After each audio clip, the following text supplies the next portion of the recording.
How you doing? I'm Chef Jeff. Thanks for joining me on r62tv.com. Today we're serving up an extra special dish for that special someone in your life, and it's a succulent oven roasted beef tenderloin Chateau Briande for two for you guys to share. It's absolutely perfect for any romantic occasion, date, dinner, whatever you got, and trust me, your partner's gonna love you for this in more ways than one. So let's get started taking a look at the beef. If you haven't seen our Butchery 101 video on beef tenderloin, check that out on the website. It'll get you to here, where we've got a gorgeous portion Chateau Briande for two. Like, this is a little generous, but you know what? We're on TV. It's okay. Yours may not be this big. It may be a little bigger, however you want it.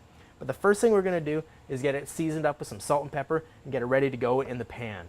Now, I've got my pan preheating, medium-high heat. It can't be too cold, but it can be too hot. We don't want to burn it, but we want to develop some nice, rich color on the stove, and you'll see that in a second.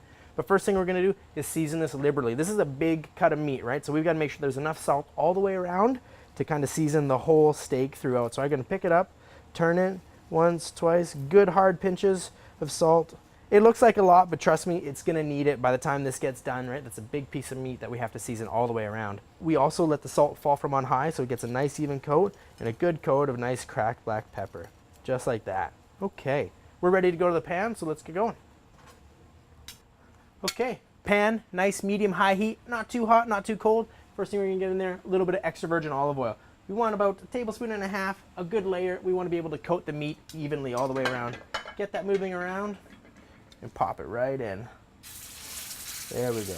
That's what we're looking for. A little bit of sizzle in the pan. Otherwise, if it's not doing that, it's a little too cold, okay? We can moderate that heat, bump it up a little bit, and get ready to go. We want a nice, even, full sear, lots of caramelization, lots of color, lots of flavor. No black, but nice, deep, rich red is what we're looking for. So that'll take a couple minutes. That's it. You don't want to move it around. Don't get in there and start shaking it. Let that color develop. And once that color develops, it'll release from the pan. If you're starting to think it's going to stick, it won't. Trust me. We got enough oil in there. And once that caramelization occurs, that's always going to release it from the pan. Okay, now when we look in the pan, give it a little bit of a look. You can see some of that nice, rich color. We're ready to go. But we want to make sure that we're going to sear it all the way around, because that's that full flavor we're looking for. Essentially, we want to brown all sides of the beef here and get the maximum flavor that we can get out of that. Not too hot. Pan looks like it's doing okay. Nice sizzle. We're going. So now we've just got one more side to do. Nice even color. Let's get it all the way around. We'll just give that another couple minutes. While we're waiting for this color to fully develop, I'm going to go back to the cutting board and start working with our portobello mushrooms and get them ready to go in. A lot of people like to peel them, cut the gills out, do whatever, take the stems off. You know what? I'm a fan of the whole mushroom, so I'm just going to slice them right along the whole length and get them ready to go right into the pan. We're not going to do anything to them. If we have to adjust the seasoning afterwards, we'll do that. But we're just going to kind of get these, add them around the steak, and fire the whole thing in the oven. So we'll just do that. Try to break them up a little bit so they're in a nice even layer surrounding the roast. And what we'll do is we'll just adjust that roast. Give it a bit of a shake here. Get all those mushrooms well coated. All right, this looks absolutely unbelievable. It's gonna go in the oven about 20 minutes, 360 degrees, but for now, let's send it to Eric for the wind-up. Thanks, Jeff. Okay, special someone, a great meal. What's missing? Classy wine scoring 90 points and below 20 bucks. Let's get started. What I've done is we've got a Montez Cabernet Sauvignon from Chile. This is their Alpha series. And classically with Chateau Briande, we would pair a red Bordeaux, and this is one of the grapes from red Bordeaux and Cabernet Sauvignon. So this should be a perfect marriage, nice and simple, straightforward, classy wine.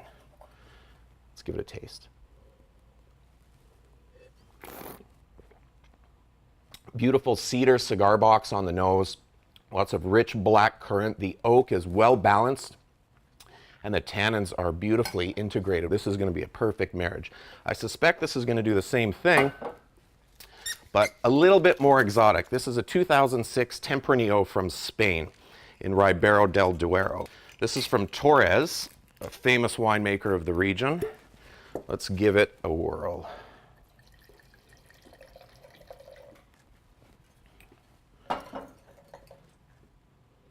Quite a dramatic difference on the nose. This is a big floral bouquet.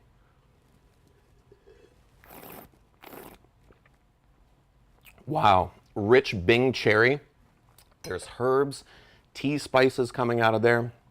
Nice firm tannins, it's gorgeous. This is gonna be a wine with the Chateau Briande that's just gonna pop. You're gonna taste the Montez Cab, it's gonna be a nice smooth marriage, and this one's just gonna, boom, step right out. Got some beautiful wines for a beautiful dining companion, whoever he or she is. And speaking of beautiful dining companions, let's go back to Jeff and see how he's doing with the Chateau Briande. All right, thanks a lot, Eric. Our roast is ready to go, so I'm gonna pull it out of the oven and let it rest. So I'll grab that right away. Pop it right up here. We'll just bring the steak over. We're gonna let it sit here probably 6-8 minutes at least. It's really important to let the meat rest. Keeps all the juices inside. So let's start working on our sauce. Pan right on the heat, nice medium-high heat. You can see that these portobellos are well roasted. And now let's get the rest of the ingredients in. First thing I wanna add in, some nice sliced shallots. Classic sauce accompaniment. We're gonna pop those in. We're gonna let those start to mingle here. Deglaze the bottom of that pan a little bit. And just kind of separate them up here. Now with something else in the pan, feel free to crank up your heat. Let's get it going. We gotta start cooking here. I've got the garlic. I'm not gonna put the garlic in right away because I really wanna cook out those shallots a little bit more. And if the garlic goes in too soon, it's probably gonna burn. So we're just gonna hold off. I've got some fresh herbs, chopped rosemary, sage, thyme. So we'll get some of those in there. Nice little bit of color. Again, every time we incorporate something, give it a good shake, get all those flavors all together.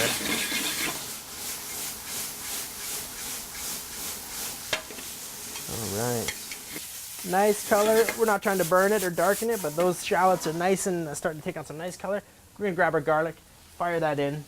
Quick toss. We don't want to burn the garlic, and then we're gonna go in with the red wine. Keep it moving. It smells unbelievable. Now we're ready to go with our 2 cups of red wine. Straight in, all at once. Let that bubble and reduce. Okay, now that red wine's in, it's all simmering out. We're gonna let it reduce by about half, and then we're gonna finish it off properly with a little bit of whole butter and do a classic French technique. Now that this has reduced down by about half, we're gonna get our whole butter in there. This is gonna be classic kind of French technique. It's called monte au beurre. It's gonna add this sheen, this luster, this richness. And all we're gonna do is let that kind of ease into the whole sauce, and we'll keep it moving. We can reduce our heat just a little bit. Just let that all cook out. All right.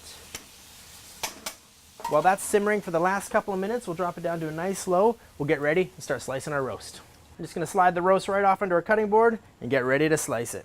We wanna go against the grain. The grain of the beef was running this way, so now we wanna slice it right across into as many pieces as you want, thick or thin. But we'll get at least 5 or 6 here. You can see that nice and hot. Beautiful color. Got a nice dish to present this on right here. We're just gonna slide it right over. Give it a bit of a fan here, just to open it up, show how beautiful it is on the inside. And look at this sauce. Oh yeah. Nice, rich, shiny, absolutely beautiful. Just gonna put that right over top. Roasted portobello's nice, deep, rich flavor in there. All those fresh herbs. Just like that. There we go. Absolutely beautiful. That's a Chateau Briande for 2. This looks fantastic. It sure does. Classic, elegant Chateau Briande for 2. I've got some twice baked Duchess potatoes with chives and cheddar, wildflower honey glazed baby carrots, and a real summer staple, herbed fresh peas. Absolutely beautiful. And once again, you can find all of these recipes online at our website, r62tv.com, so go check it out. I really outdid myself this time. You sure did. My wife is gonna love this. Okay. Just kidding, buddy. Dig in. Hey! Thanks for watching, everybody. Cheers to you and yours.